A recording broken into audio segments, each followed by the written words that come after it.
కాపులపై దాడులను తప్పుదోవ పట్టించే ప్రయత్నం చేస్తున్నారని మండిపడ్డారు కాపు కార్పొరేషన్ మాజీ చైర్మన్ అడపా శేషు.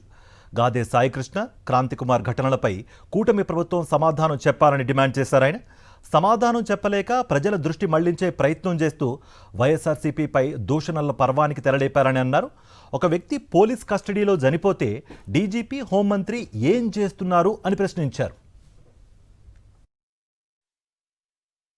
నాయకుడే రోడ్డు మీదకి వచ్చి మాట్లాడండి అని చెప్పి వాళ్ళ ఎమ్మెల్యేలకి వాళ్ళ అనుయాయులకి ప్రోత్సహించేటువంటి పరిస్థితిని దయచేసి మీ ద్వారా నేను చూడమని చెప్పి ప్రార్థిస్తా ఉన్నా. ఎందుకంటే ఒక వ్యక్తిని పోలీస్ కస్టడీలో చనిపోతే దాన్ని బాధ్యులను చేయవలసినటువంటి బాధ్యత హోమ్ మినిస్టర్ మీద కానీ, డీజీపీ మీద కానీ, పోలీస్ కమిషనర్ మీద కానీ అందరి మీద ఉంటుంది. మరి అటువంటి పరిస్థితుల నుంచి పక్కదోవ పట్టించడానికి వైఎస్ఆర్సీపీ ఆత్మీయ సమావేశం అనేది ఒక పిలుపునిస్తే దాన్ని వంకబెట్టుకొని పవన్ కళ్యాణ్ గారిని తీసుకొచ్చి దాని గురించి మాట్లాడించి ఆఖరికి వైఎస్ఆర్సీపీలో ఉన్నటువంటి కాపుల్ని గోండాలుగా చిత్రీకరించినటువంటి పరిస్థితి, ఎంత దౌర్భాగ్యమైన పరిస్థితిని మనం చూస్తూ ఉన్నాం అనేది దయచేసి మీరు గమనించమని చెప్పి మీ ద్వారా వేడుకుంటా ఉన్నా. మరి నిన్న మాట్లాడారు కందులు దుర్గేష్ గారు. పవన్ కళ్యాణ్ గారు రోడ్డు మీదకి రాగానే నానాజీ గారు వచ్చేసాడు, కందులు దుర్గేష్ గారు వచ్చేస్తారు.